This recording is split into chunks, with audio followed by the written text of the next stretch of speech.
DLSW, we are back again. Interesting topic today. Now, we all know about Trump's tariff and his, speech and all this rhetoric against China, but this time it's about Africa, right? He's pulling back. You say not giving all these funds that previous government used to give to Africa. So, Dr. Arikana Qiao, if you've been following African politics, you might know who she is. She's pretty reputable. She was on Al Jazeera and she had this to say. Take a look. And former permanent representative of the African Union to the United States. Ambassador, it is terrific to have you with me in stage here in studio. Let me just ask you, if I look through the USAID programs, some of which have been cut off, in Congo, there's an aid group, Action Against Hunger. This is they're treating tens of thousands of malnourished children. In Ethiopia, food assistance stopped for more than 1 million people, as we've seen these AID cuts go into force, really across the board with very, very few waivers. How is Africa feeling this moment? Do you see this as a story of tragedy, or is there something else that we need to be looking at? I think there's something else we need to be looking at. There is need for readjustments. There is need for realignment. We need to understand the real reason why USAID is in Africa. And not just USAID, but other NGOs. We look at DFID, which is the British equivalent, and many other smaller ones. Their sole purpose was to act as if they're coming to rescue Africa. They're coming to fill in the gaps in government services, gaps in education, gaps in healthcare, gaps in humanitarian services. They're coming in the guise of addressing issues to do with human rights, issues to do with environmental protection and social justice. They are coming in claiming that they're introducing grassroots initiatives that are going to help the people. And so they use that as a way to go into the most remote parts of Africa.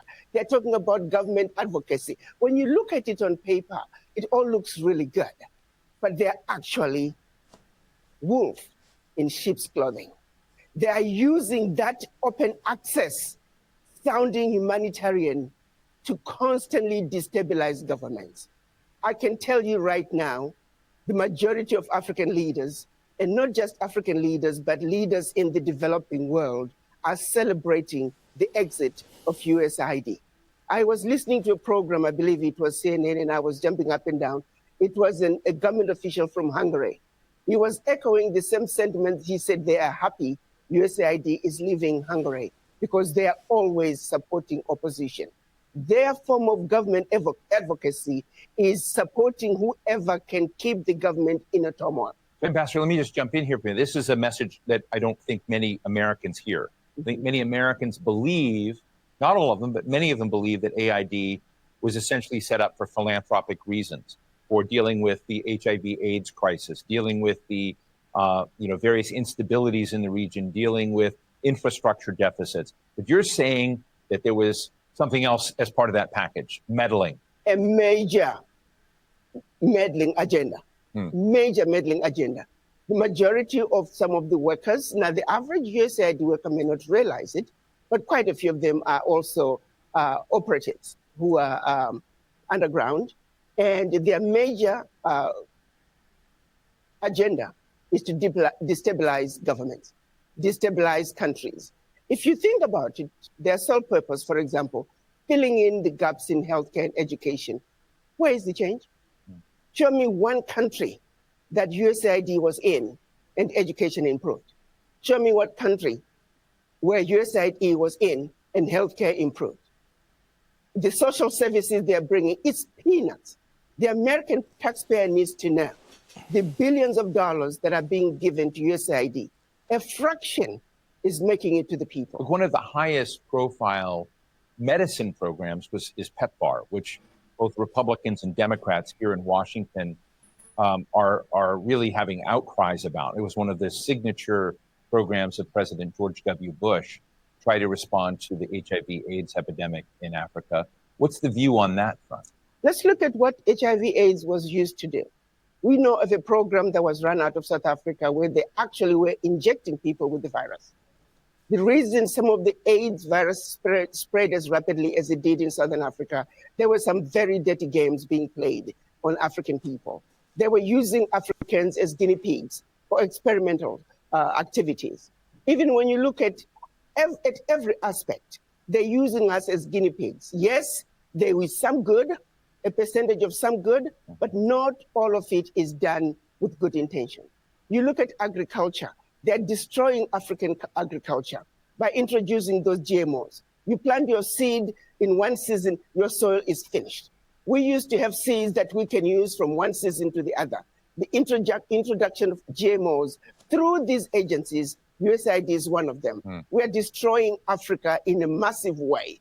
A little good is coming out, but by and large, the end result, they mean no good. They can turn around and give us an inventory and say, as long as you have been in Africa and also other parts of the world, show us your success rate. You claim you're helping governments with education and healthcare. Show us your success rate. But I also turn around and say, African governments, why do you need this little aid to assist you in providing proper healthcare, proper education? The average African government can afford to provide those services for their people.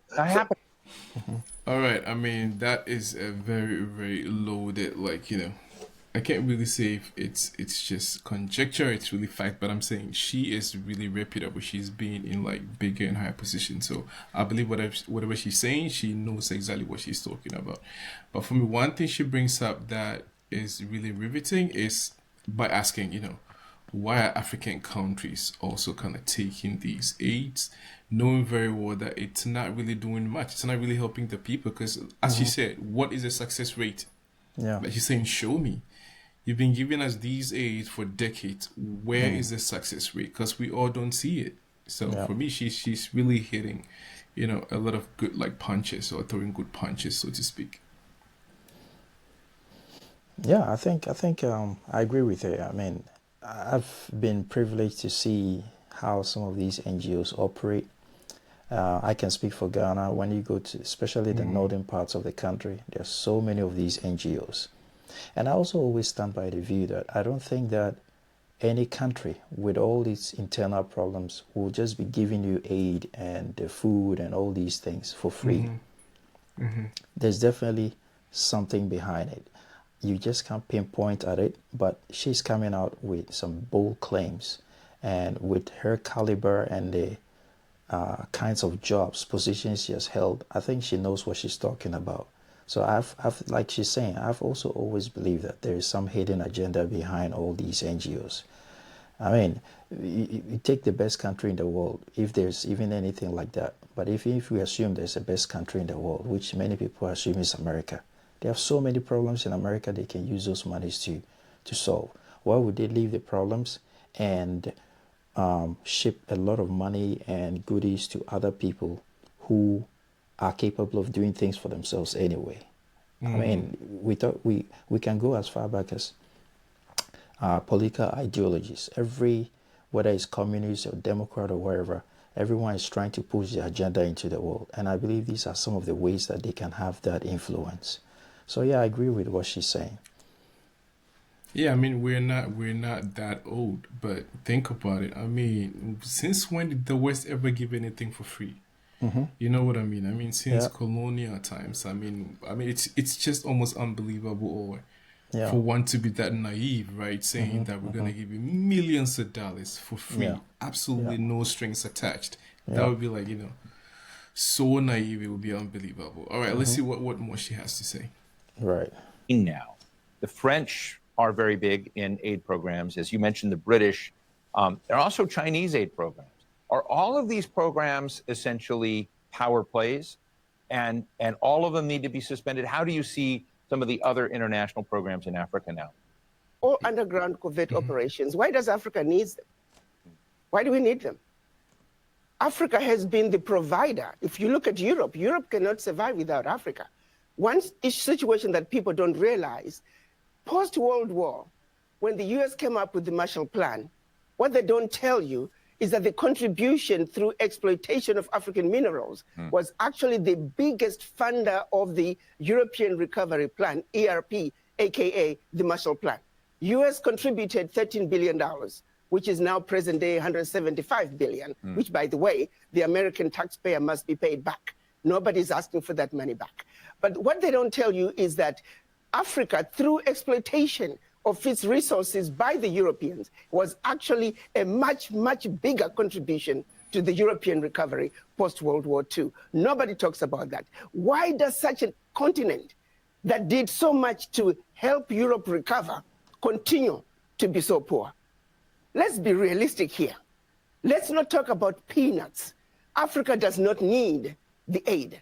What we need is for those who are exploiting Africa to stop. Africa has everything it needs. If Africa could have contributed as much as it did to the recovery of Europe post-World War II, why wasn't Africa equally developed? So what happens next, Arikana? You and I have talked about this before, and the exploitation of minerals, of uranium, of cobalt, of nickel, et cetera, and many other rare earths, which is apparently very much on President Trump's mind, because we see the negotiation for rare earths with Ukraine.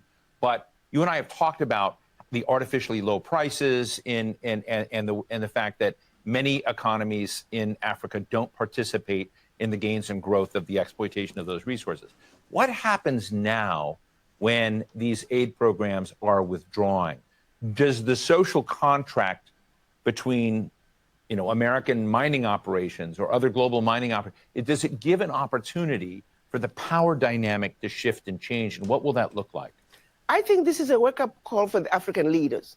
To the same extent that President Trump is saying USA first, African leaders must also say Africa first.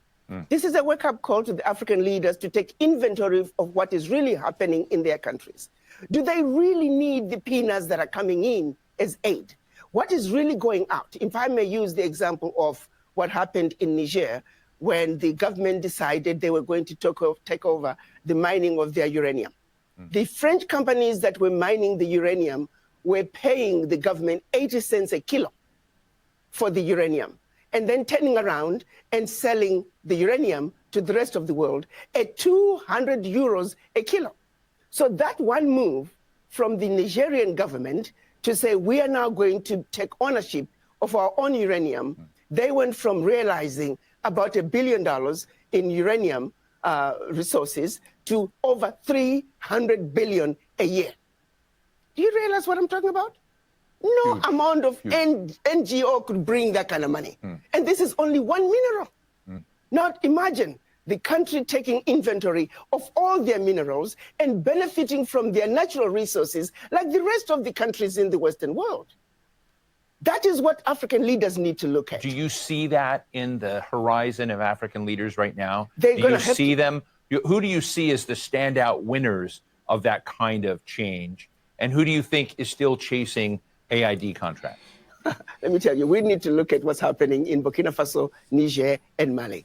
President Traore is standing up. He is saying the natural resources in Burkina Faso, they belong to the people of Burkina Faso. Niger is doing the same thing. Mali is doing the same thing. Every leader must look at what's happening in the Sahel nations to say, like anybody else, you must take care of your people. You have your natural resources. You have everything you need to take care of your people. Why do you continue to be beggars? Look at what is being brought in by not only USAID, but all the NGOs in your country. It's peanuts. It's a joke that the African leaders should continue to be beggars of peanuts when you are looking and allowing billions to get out of your country year in and year out, if not trillions, in natural resources that your people should be benefiting from. It is a wake-up call for African leaders to wake up and say, President Trump is saying, US first, America first. You too must say, your country first, because you have everything it takes. It is a joke. It is embarrassing to see I have not seen any African leader cry over USAID living. I can tell you for a fact, the average African leader privately is celebrating the exit of USAID because they know what is really going on. She's spitting bars, like Sheldon would say. These are bars. She's spitting fire. I mean, this woman has been hollering from the alleys onto the mountaintops for years, and nobody really listened. So I really I really do enjoy interviews in her. Yeah. her speeches wherever she may be, because she never shies away from the truth. Yeah. But to be honest, though, it's like when we keep saying African presidents need to wake up, it's a wake up call. I mean, how many wake up calls do you need? There have been multiple instances where we all thought, okay, this is going to be the turnaround, right? This is it. People need to wake up. The leaders need to wake up, but it never really happened. So I'm just wondering what's really going to change this time? Because if the aid is not coming in anymore, it's like, I don't think anything is really going to change, to be honest. Yeah. Yeah. I mean, if you look at the money that's, like she's rightfully calling it, it's peanuts. I mean, Ghana receives about what? 100 and something million dollars. 179? Yeah, $179 million. There are individual rich people in Ghana who have businesses or own those monies, have those kinds of monies, or more than that in their bank accounts. So I think it's a case where many African countries over the years have been spoiled by these so-called influx of NGOs and the contributions that they make to our economies. But like she said before, show the success rate, show the evidence on the ground that these things are really solving anything. You see, these people who work in NGOs, they come with big contracts. Their executives drive big cars. They live in the posh areas. They go shopping. Even if, let's assume that there's no political meddling. The way I see, or I have seen with my own eye, how some of the top executives enjoy their positions, it just tells me that they are not really there to solve any problems. It's just another way of creating some sort of employment. That is, if we are assuming that there's no meddling going on. But besides the point, I'm very excited that she brought in the case of Captain Ibrahim Traore of Burkina Faso. We all see the evidence. He's walking it alone. They separated themselves when he took over power. They were withdrawn from West ECOWAS and many other international organizations. Now what are we seeing? These very countries and big corporations are going back because they can see that this is a person who is genuinely trying to change his country. So, I mean, with the evidence we're seeing of he creating factories and things like that. So it is possible. We've always, like you rightfully asked, we've seen leaders not do anything about problems that pop up. And probably this will just be another case like that. But he's giving the example of Ibrahim Traore and talking to the leaders and say, look at what this young soldier is doing. And look at what you claimed, experienced old people at the helm are doing. Maybe there's something to learn from Burkina Faso. Yeah, man. I mean, so yeah. Let's get back into it. But before we do, guys, if you haven't subscribed yet, please do subscribe. Follow us, and we're going to bring you as much as possible. We're going to scour the internet and make sure you guys get fed the top and the best interviews and, what's going on around the diaspora. So let's get back to it. Trump is not known to care much about Africa. He has talked about it in very derogatory language. His comments about USAID have had nothing to do with Africa. They've had to do with downsizing the scale of government and the perception of corruption and policies that are not consistent with his own. He's not framed any of this in terms of African needs or whatnot. So when you think about that, what do you think is the possibility of changing the dynamics of the relationship between the Trump administration and African leaders when it doesn't seem to be on his radar screen? To be honest with you, why should African leaders care? Why should Trump care about Africa? He shouldn't care about Africa to the same extent that the African leaders really shouldn't care about a relationship either. If the relationship can be worked out, that's wonderful. But if President Trump is saying, I have a mandate from my own people to take care of my people, and I'm doing what I need to do to take care of my people, African leaders need to take that same position. You see, it takes two to tango. If President Trump does not want a relationship with Africa, Africans shouldn't be begging for it. Are you with me? Do you think this will transmit to the way Africa deals with Europe? With France, with Germany? I'm hoping that this will translate into African leaders looking from within, because they don't really need to keep looking outside. They have what it takes. It's a wake-up call, just like what happened during COVID. It was a wake-up call for African leaders to realize that you must begin to look within Africa to take care of yourself. When the chips were down, the world walked away from Africa during COVID. So that's a reality. no supplies were coming to Africa. Africans were not manufacturing anything, and African leaders were forced to look from within. This, I'm hoping, is another wake-up call where African leaders also begin to realize we must look from within. But let me underscore this. The average African leader and majority of leaders of developing world, I can tell you, they are celebrating the exit of USAID, and we hope that there will be exits of many other NGOs that are carrying out nefarious activities in Africa and anywhere else in the developing world in order to further the agendas of their governments, which is to continuously destabilize, divide, and conquer. To be quite candid, Ambassador, much of the world looks at the African continent as a gold mine, as Absolutely. a diamond mine, as Absolutely. a mine for precious materials and resources, which we've talked about. One of those other major powers, rising powers in the world, is China. Yes. China has huge stakes, and there's always been the narrative that America is not doing aid very well in Africa, that China is beating us. Bono would come out and say, hey, in all of the refugee camps and whatnot set up in Africa, even the tents say made in China, even though the United States may be providing the support. Yes. Yeah, I like, again, she made some really good arguments on why should Trump care about Africa, and why should Africa be chasing Trump or the US to care about them. I mean, it takes two to tango, like she says. If someone doesn't want to be friends with you or whatever, I mean, why should you force it?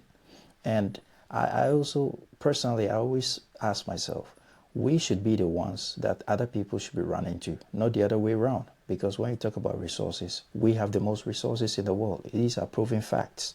And so,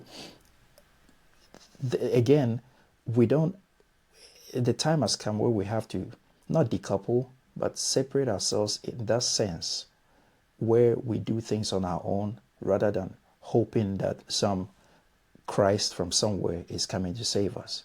I mean, the US is a country, Trump has a mandate to help his people.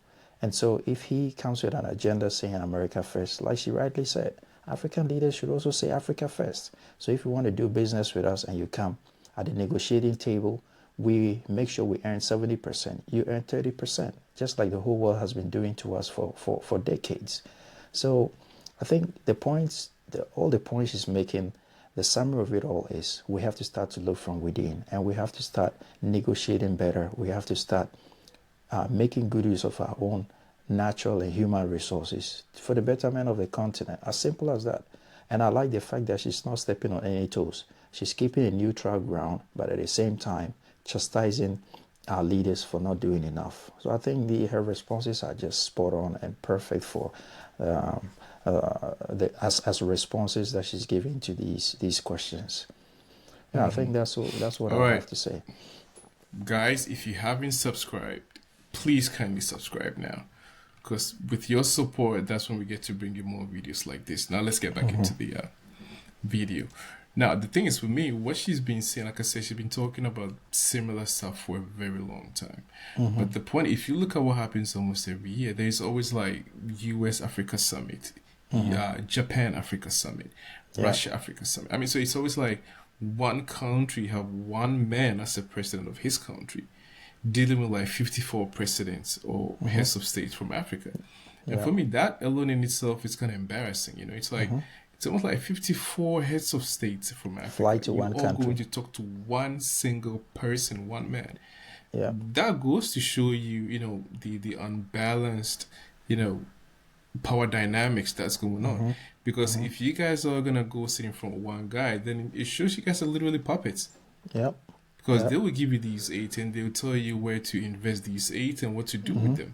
And they get to meddle in your, you know, your political affairs and like, you know, internal, like ongoing. So for me personally, I feel like Miss Arikana said, I think internally or secretly, most of these sets of states will be happy because now they will feel a bit of relief, right? It's like, whew, now it's like, you know, we can actually have some sort of control, you know, in our own country. So it's like I said, it might probably not be a bad thing, you know, this you know, halt of the aid.